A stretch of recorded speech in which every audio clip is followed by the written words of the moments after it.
Jangan lupa subscribe YouTube channel Metro TV News dan jangan lupa nyalakan notifikasinya.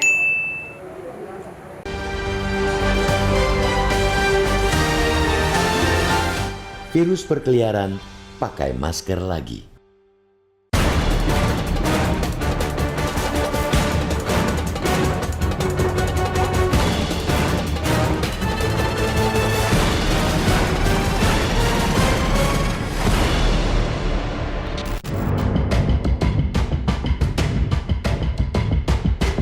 Badan Kesehatan Dunia (WHO) memperingatkan pandemi COVID-19 belum benar-benar berakhir. Kecenderungan meningkatnya jumlah kasus di berbagai belahan dunia belakangan ini, menurut WHO, menandakan virus itu masih berkeliaran dan menjangkiti manusia. Di Indonesia, dalam kurun kurang dari sebulan, kasus COVID-19 naik 620%. Menurut data Satgas COVID-19, kasus harian kini bahkan mencapai 3.000.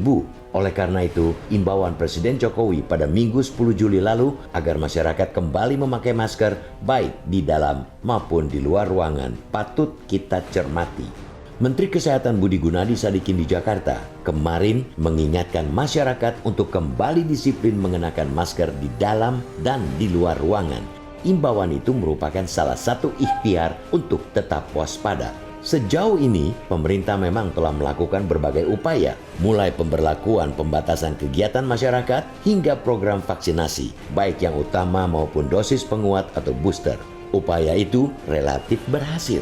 Setidaknya pada Februari sampai April, angka kasus dapat ditekan di bawah 1.000 per hari. Bahkan saat itu ada prediksi pandemi COVID-19 di Indonesia menuju transisi menjadi endemi. Namun, seiring melandainya kasus dan melonggarnya mobilitas masyarakat serta lemahnya kedisiplinan dalam menerapkan protokol kesehatan, angka itu kembali melesat. Hal itu tidak hanya terjadi di Indonesia, tapi juga di sejumlah negara. Kepala WHO, Tedros Adhanom Ghebreyesus, mengatakan jumlah kasus COVID-19 yang dilaporkan dalam 2 minggu terakhir meningkat 30%. Hal ini didorong oleh subvarian strain Omicron dan pencabutan tindakan pengendalian, seperti kebijakan tidak memakai masker di ruang publik dan makin longgarnya mobilitas masyarakat. Ia khawatir jumlah kasus yang terus melonjak akan memberi lebih banyak tekanan pada sistem kesehatan dan pekerja. Kekhawatiran yang disampaikan Kepala WHO ini tidaklah berlebihan. Pandemi COVID-19 tidak hanya berdampak pada kesehatan masyarakat, tetapi juga melemahkan sendi perekonomian. Menurut laporan United Nations Global Crisis Response Group on Food, Energy and Finance, saat ini 60% pekerja memiliki pendapatan real yang lebih rendah jika dibandingkan dengan sebelum pandemi. Laporan itu juga menyebut negara berkembang telah kehilangan 1,2 triliun US dollar per tahun untuk mengisi kesenjangan perlindungan sosial. Ditambah dampak konflik Rusia dan Ukraina yang memicu naiknya harga pangan dan energi, perekonomian dunia ke depan pun diprediksi semakin sulit. Oleh karena itu, untuk mencegah agar pandemi COVID-19 tidak semakin memperparah keadaan, penerapan protokol kesehatan mesti kembali diperketat. Begitu juga dengan program vaksinasi harus terus dilaksanakan, terutama bagi mereka yang belum menerima dosis secara lengkap, termasuk booster. Begitupun dengan upaya tes dan penelusuran harus kembali ditingkatkan agar dapat menekan dampak varian pada penularan, karakteristik penyakit, serta efektivitas tindakan pencegahan yang harus dilakukan. Memang butuh usaha keras dan tak kenal lelah dalam menghadapi wabah yang telah berlangsung lebih dari 2 tahun ini. Kebijakan rem dan gas bisa diterapkan lagi jika keadaannya semakin memburuk. Kita semua tentu tidak mau itu semua terjadi. Kedisiplinan dalam menerapkan protokol kesehatan harus kembali ditingkatkan. Pakai masker, terutama saat beraktivitas di ruang publik. Hal terpenting, selalu jaga kebersihan dan rajin cuci tangan sebelum dan sesudah beraktivitas. Jangan pernah anggap sepele penyakit ini, bagaimanapun gejalanya. Lebih baik mencegah daripada mengobati.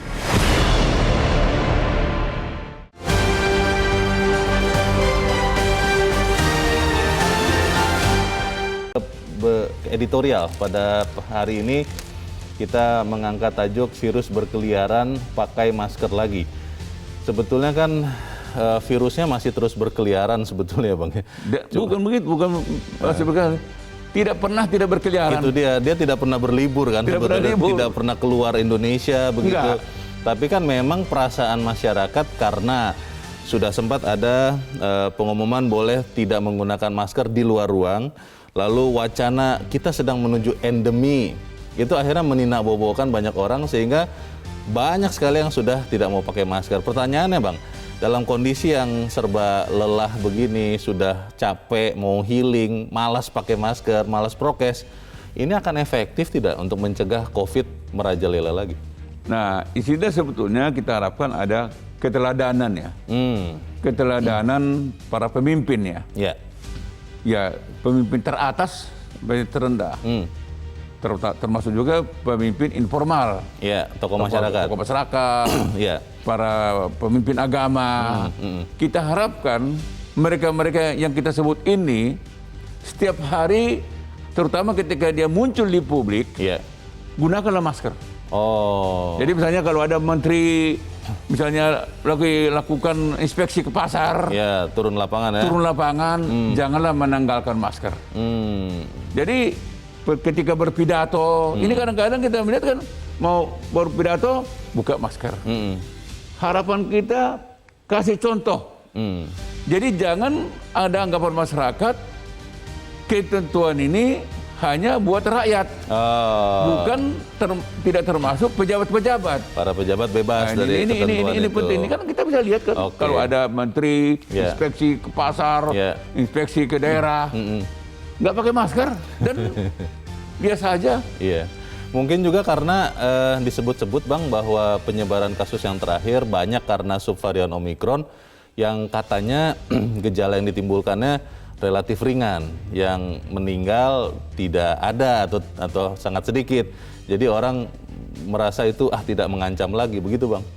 Bukan begitu Leo, sebetulnya kan tetap bisa merenggut nyawa loh. Oke. Jadi apakah itu 1, apakah itu 10, Ya. apakah itu 100, tetap ada yang meninggal kan? Betul, masih ada. Kalau apes, amit-amit Jepang baik, Ya. kena ke dia. Iya.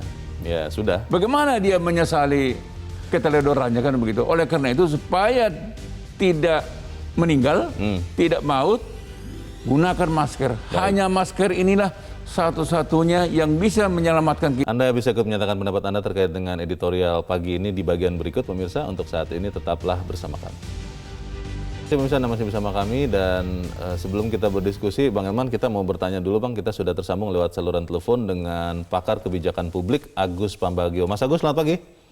Pagi, apa kabar? Mas Agus, ya ini terakhir kasus COVID meningkat lagi di Indonesia, katanya sudah sampai 3.000-an lagi kasus per hari. Bagaimana ya caranya bisa meningkatkan lagi kesadaran kita untuk kembali memakai masker?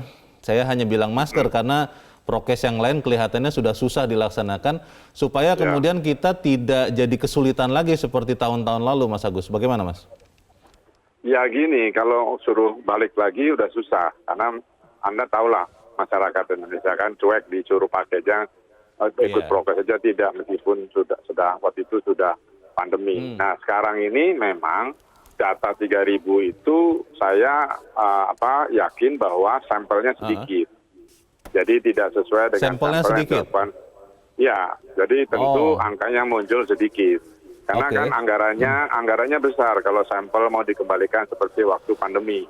Kan gitu. Jadi pasti datanya kelihatan kecil padahal sih banyak. Karena beberapa kawan-kawan juga kena, tapi memang yang sekarang ini ringan kayak flu, termasuk anak saya juga kena flu seminggu selesai gitu. Nah, jadi saya nggak tahu kalau soal ini atau tidaknya, mungkin tanya ke ahli pandemi ya atau dokter. Tapi kalau Anda tanya bisa nggak balik lagi, sulit untuk balik menjadi seperti dulu concernnya, karena kan sekolah sudah masuk, itu sudah 100%, PKPM ditetapkan juga rendah dan sebagainya, jadi akan ada kesulitan. Dan saya yakin BNPB maupun apapun lembaga yang itu sudah mengurangi banyak relawan maupun stafnya. Buktinya travel sekarang ngantri karena tenaga yang bekerja di lingkungan travel itu juga kan berkurang seluruh dunia kan, ini bukannya Indonesia. Nah, jadi ini saya juga mau terbang, ini juga penuh bandara gitu kan. Jadi susah untuk itu, kecuali memang ada emergency tarik rem yang kencang lagi. Kalau enggak ya kita jaga diri masing-masing menurut saya. Jadi kelihatannya ya itu ya akhirnya masing-masing saja jaga kesehatan masing-masing begitu ya Mas Agus ya? Iya. Karena kan program pemerintahnya dananya masih ada nggak? Saya khawatir orang ini sudah resesi begini. Dananya jaga sudah tidak ada? Iya. Oke. Kan mau bikin IKN, mau nerusin kereta cepat ya habis lah. Iya. Mas, kalau sekarang kan kasus memang ya yang resmi dikatakan 3.000-an kasus per hari. Angka kematian tuh mungkin di bawah 10 kasus per hari. Katanya itu yang membuat orang tidak takut lagi untuk terhadap COVID ini. Itu bagaimana ya? Kalau begini kan berarti kita seperempat hati saja nih untuk kembali melawan COVID, Mas. Bagaimana, Mas? Betul sekali. Kalau mau kembali 100% harus jadi pandemi gede-gedean lagi. Masuknya udah itu. Kalau nggak bisa. Budaya kita kan gitu. Jangankan sekarang. Orang waktu pandemi aja kan juga setengah mati nyuruh orang pakai masker. Di beberapa daerah malah menolak gitu. Saya dari keliling dari mana-mana, Papua sampai kampung Anda di Sumatera Utara juga sudah jarang. Karena ya sudah masuk.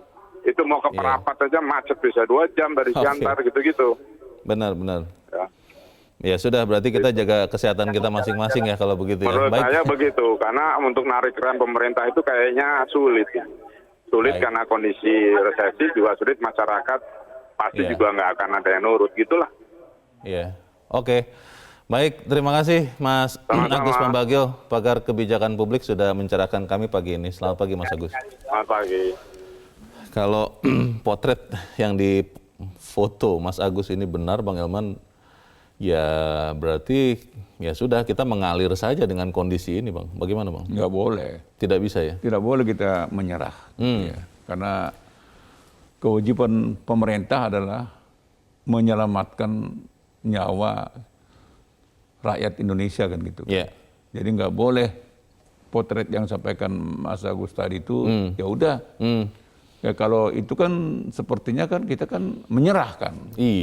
Anggaran nggak ada, nggak boleh. Jadi kalau menurut saya memang pemerintah harus tetap. Disinilah sebetulnya jangan hanya pemerintah saja yang ingin menjaga keselamatan kita, tetapi kita masing-masing juga harus juga mau menyelamatkan diri kita. Itulah sebabnya saya mengatakan diperlukan keteladanan para pemimpin. Ya pemimpin formal, ya pemimpin informal kan gitu kan. Ini penting nih. Jadi karena kalau kita menyerah Bung Leo, ya ini kalau sekarang 3.800-an bisa seperti yang diprediksi Menteri Kesehatan bisa di atas 20.000 kan gitu. Bisa 100.000 kan gitu kan. Nah ini jangan terulang lagi. Biarlah itu hanya prokes ya, hanya perkiraan. Biarlah perkiraan itu menjadi perkiraan palsu. Nah cara mengatasinya apa? Ya kita harus kembali prokes. Itu satu-satunya. Katakanlah kalau misalnya anggaran tidak cukup. Tapi kalau prokes itu betul-betul diterapkan kepada setiap orang, saya yakin ini Omikron ini akan kalah melawan kita. Tetapi kalau katakanlah vaksinasi juga kendor, boosternya juga kendor, tracingnya juga kendor, semuanya kendor, ditambah lagi prokes kita kendor, ya sudah kita akan menjadi mangsa. Tadi kan Bung Leo kan bilang, itu virus itu tidak pernah pergi kok. Tidak pernah pergi, betul. Ada di sekitar kita. Sebetulnya terus-terusan ada. Nunggu kita hilap, nunggu kita lengah. Begitu kita lengah, dia masuk kok. Mungkin karena ya tadi Bang, efek yang relatif lebih ringan, efek dari subvarian Omikron ini sekarang relatif lebih ringan. Banyak orang mengatakan begitu, walaupun kalau bertanya ke yang kena itu mengatakan enggak, sakit juga, nggak enak. Sehingga kemudian masyarakat akhirnya ya sudahlah nanti kalau kena pun ya ini kan ringan nih, bisa sembuh dengan cepat, tidak menyebabkan kematian. Itu juga akhirnya memperlemah keinginan untuk menerapkan prokes yang paling sederhana pakai masker. Bagaimana Bang? Pengalaman orang yang terkena memang by teori itu memang ringan katanya. Tapi begitu kena dia pun takut mati. Dia pun merasa berat. Kenapa? Dia diisolasi.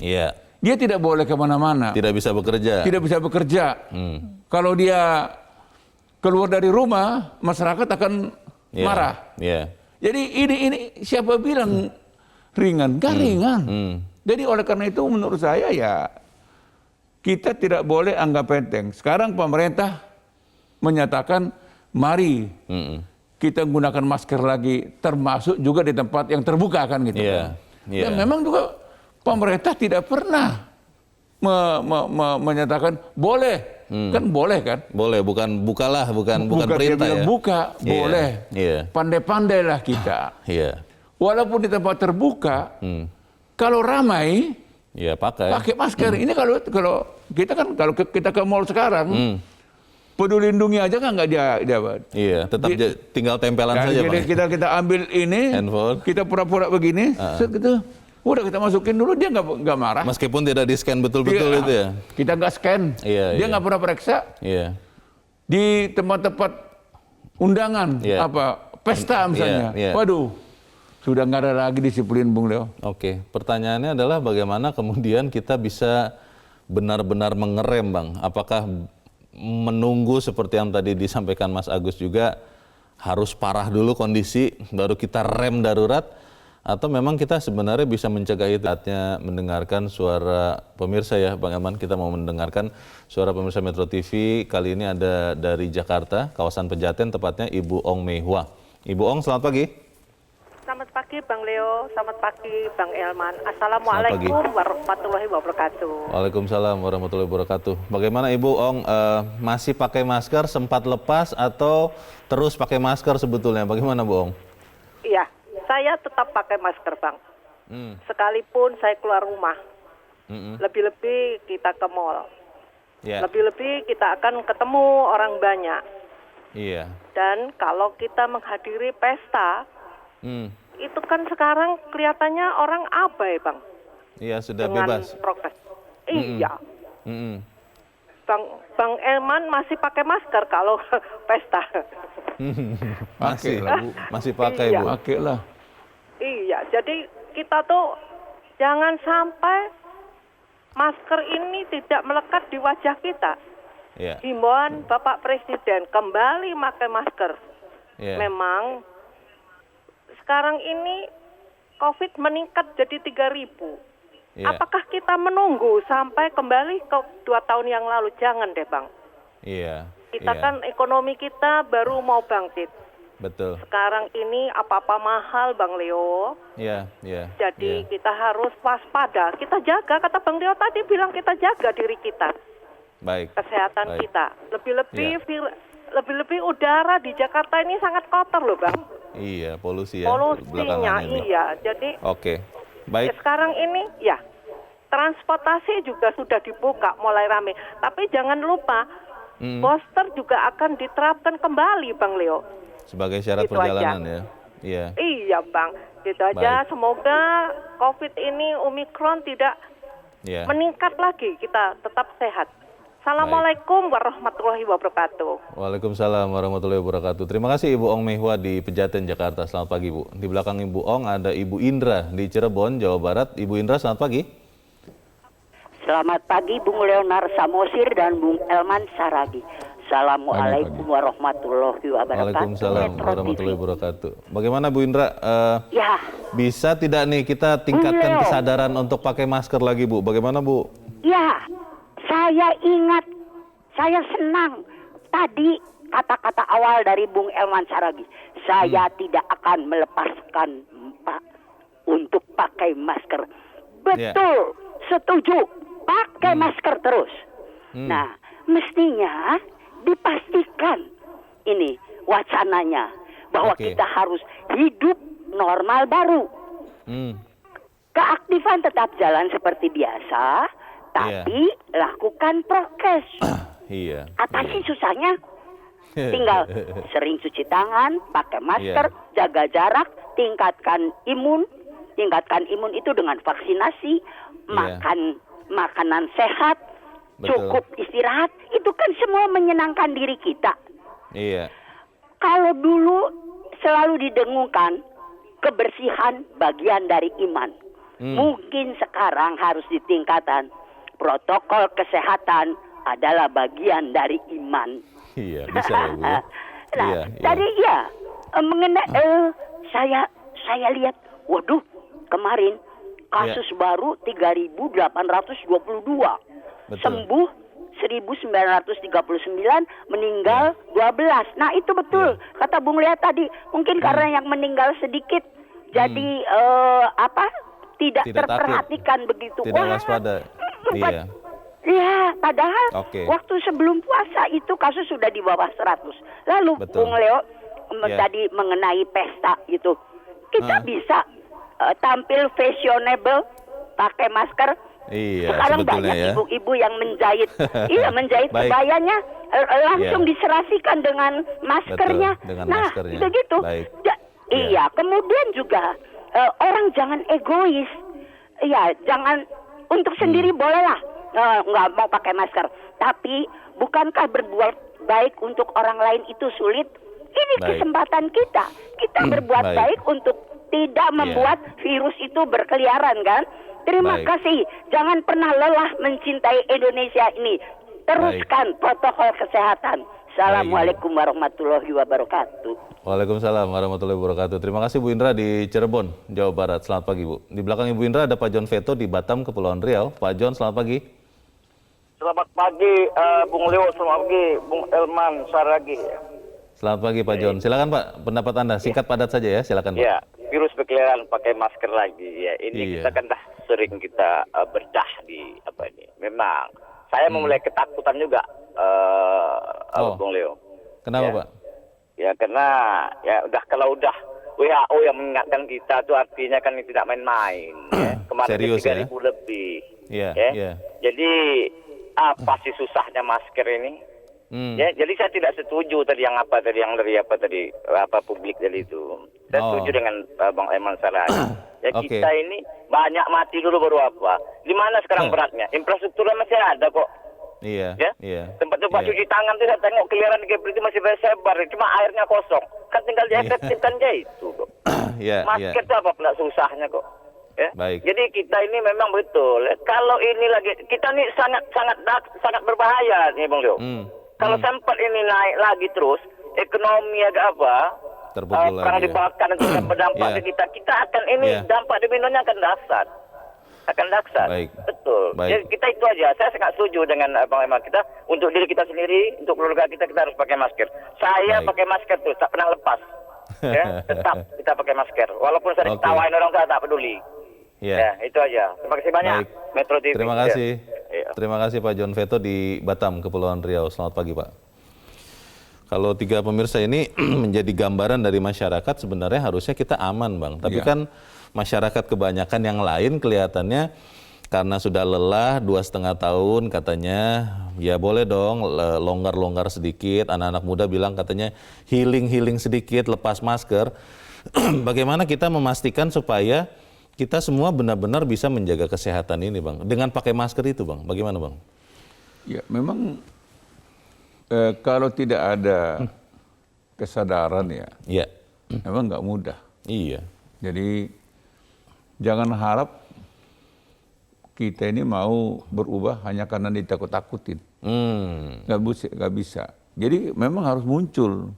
Karena kan pertanyaannya kan, selama 2 tahun kan kita sudah merasakan pahit getirnya kan. Apa akibatnya? Akibatnya terutama kan kita kan pendapatan kita kan berkurang. Bahkan bisa 0. Hilang betul pendapatannya, kan, gitu. Ya. Terutama mereka-mereka yang pekerja kasar ya. Harian gitu. Kan dia kan nggak bisa WFH. Bagaimana misalnya tukang batu sana WFH? Kan dia harus secara fisik tampil dan melakukan kegiatan. Nah beda dengan orang kantoran. Nah tapi kan berapa banyak orang kantoran dibandingkan dengan pekerja harian kan. Dan orang kantoran pun menjadi sangat susah. Sangat susah. Bahkan orang kantoran juga ada pemotongan gaji. Betul. Nah itu kan kita alamin semua ini. Nah sekarang kan kita berharap pengalaman pahit ini tidak terulang. Karena kalau kita juga bisa melihat Apa dampaknya terhadap pendidikan terhadap anak-anak kita? Iya.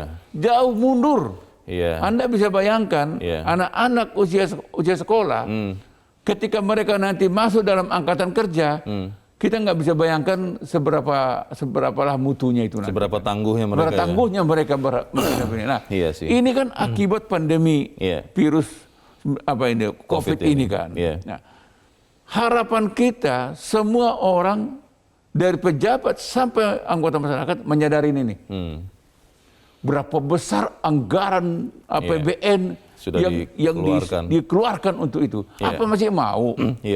Coba Anda bayangkan kalau anggaran yang kita keluarkan untuk penanggulangan COVID ini digunakan untuk pembangunan fisik, pembangunan infrastruktur.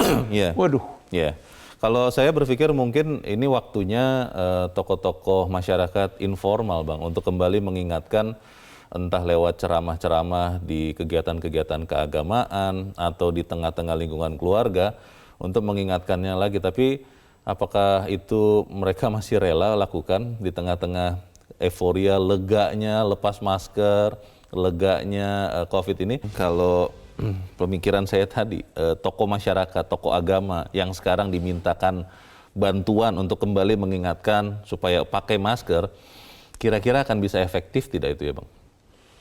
Ya, memang nggak mudah mengefektifkannya lagi. Karena sempat ada pernyataan boleh lepas masker. Kan. Padahal sebenarnya kan maksudnya pemerintah waktu itu kan bagaimana supaya bisa membangkitkan gairah pertumbuhan ekonomi terutama kan. Betul. Itu sebetulnya. Tidak ada niat lain. Tetapi tetap dalam posisi keselamatan jiwa tetap teratas kan gitu. Betul. Nah, inilah yang kita himbau kepada masyarakat ya.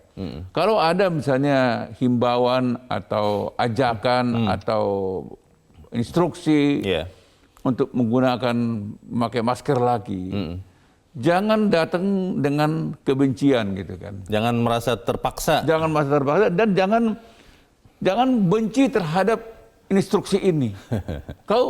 Mereka boleh benci kepada orang, tapi instruksinya kita patuhi. Karena apa? Instruksi itu, himbauan itu tidak lain dan tidak bukan adalah untuk menyelamatkan dirimu juga. Diri kita ya? Diri kita. Bukan yang memberikan instruksi itu. Instruksi itu. Boleh kalau tidak suka. Tapi pandanglah, hayatilah instruksi itu. Instruksi itu bukan untuk pejabat itu. Instruksi itu adalah untuk kita, untuk diri kita. Pejabat itu ingin kita selamat. Pejabat itu ingin kita tetap bekerja seperti biasa. Pejabat itu ingin kita tetap sejahtera. Bisa bersenda gurau dengan anak, cucu, kita bisa bepergian. Kenapa? Supaya bisa bepergian apa? Harus sehat. Supaya sehat apa? Prokes. Jangan berlebihan. Kan udah dibilang. Namanya kehidupan baru itu adalah masker, cuci tangan, dan jaga jarak. Itulah kenormalan baru. Karena kelihatannya banyak orang yang, maaf, mulutnya saja bilang normal baru, Bang. Tapi pikirannya, perilakunya itu sebenarnya menolak itu. Jadi ketika disuruh pakai masker, hanya pada saat kondisi gawat, ada yang sampai meninggal, orang dekatnya, sampai dia kena PHK, sampai kehilangan pendapatan. Pada saat itu saja dia menggunakan masker, lalu ketika kondisi sekarang sudah jauh lebih baik, dia tidak mau lagi menggunakan masker karena untuk dia itu normal baru itu ya kembali ke normal sebelum pandemi. Nah, untuk orang-orang seperti ini bagaimana itu, Bang? Ya, orang-orang seperti ini dia harus membayangkan sebetulnya ya, ketika masa Delta dulu, ya kan? Kebetulan ada saudara dekatnya meninggal. Dia kan bisa lihat sendiri. Dia pun tidak bisa datang untuk melayat. Betul. Itu sangat menyedihkan. Sangat menyedihkan. Masa-masa itu. Bayangkan pada saat itu. Bayangkan waktu itu mengantarkan jenazah keluarga hanya beberapa gelintir, nggak sampai 10 orang. Betul. Dan itu pun dari jarak jauh, jauh kan gitu kan. Suami istri banyak yang seperti itu, Bang. Banyak seperti itu. Bahkan kalau suaminya meninggal, istrinya tidak ikut mengantarkan. Tidak bisa. Tidak bisa. Kenapa? Itu. Nah, inilah yang harus dibayangkan oleh seluruh rakyat Indonesia terutama. Bayangkanlah itu. Mau terulang lagi. Kan jujur Leo, saya baca di komentar-komentar ketika ada ajakan undangan seperti ini bahwa pasang masker, wah itu komentarnya negatif, melawan semua. Melawan semua. Ini kan supaya anggaran lagi katanya kan. Oh, ada kecurigaan. Ini tidak ada kaitannya untuk bisnis, tidak ada. Iya.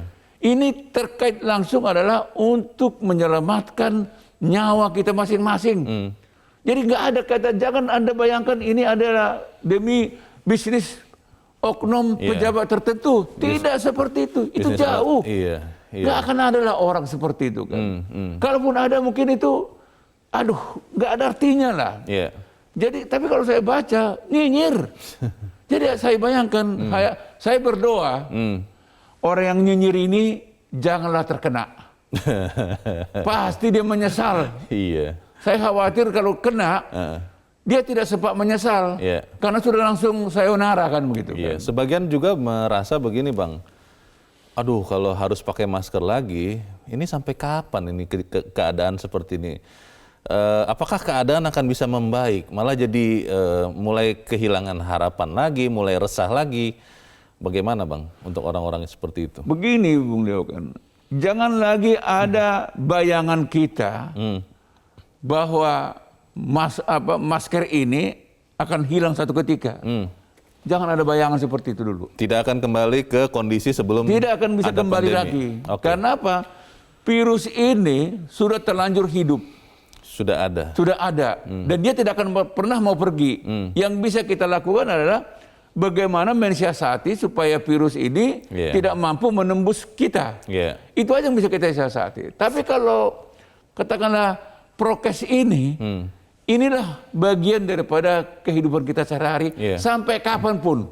Benteng utama ini. Benteng utama ini. Nah, mudah-mudahan apakah 50 tahunnya akan datang, 100 tahunnya akan datang, mungkin tidak ada lagi masker, tapi jangan-jangan ada hal yang lain kan gitu. Jadi oleh karena itu saya berharap kepada kita semua, jangan pernah membayangkan masker ini akan hilang dari mulut kita. Jangan pernah bayangkan kita bebas makan tanpa cuci tangan. Jangan Anda bisa bayangkan bahwa kita bisa bebas dalam berkerumun dan jumlah yang banyak. Jaga jarak, itu ketentuan yang harus kita taati. Mungkin seruan-seruan untuk kembali menggunakan masker, untuk terus menggunakan protokol kesehatan juga harus diperbanyak lagi ya Bang ya. Mungkin lewat saluran-saluran, saya berpikir sih keagamaan, karena orang Indonesia ini kan sangat religius. Lalu juga lewat sekolah-sekolah, itu benar-benar dimasukkan supaya kemudian ya itu menjadi kesadaran yang melekat kepada diri kita. Bisa begitu Bang? Ya, memang terutama ya tokoh-tokoh agama ya, ketika dia memimpin ritual keagamaan, berkhotbah, tetap ingatkan masker ya. Jangan juga dia yang mengatakan kita nggak usah pakai masker. Jangan. Jadi sekali lagi saya mau katakan kepada kita semua, jangan pernah membenci instruksi seperti ini. Kalau kau nggak suka sama orang, itu hak kau. Tapi instruksinya itu adalah untuk diri kita. Bukan untuk dia, untuk kita semua. Untuk menyelamatkan diri kita. Baik, kita harap semoga kita semua bisa benar-benar menjaga diri kita, pakai masker. Kata pemirsa tadi tidak susah kok, tapi untuk menjaga keselamatan kita. Bang Elman Saragih, terima kasih Bang sudah hadir di tempat ini. Selamat pagi Bang. Pemirsa, kedisiplinan dalam menerapkan protokol kesehatan harus kembali ditingkatkan. Pakai masker, terutama saat beraktivitas di ruang publik. Hal terpenting yang lain adalah selalu jaga kebersihan dan rajin cuci tangan sebelum dan sesudah beraktivitas. Jangan pernah anggap sepele penyakit ini, bagaimanapun gejalanya. Lebih baik mencegah daripada mengobati. Saya Leonard Samosir berterima kasih Anda sudah menyimak editorial Media Indonesia untuk pagi ini. Tetap jaga kesehatan Anda. Selamat pagi, sampai jumpa.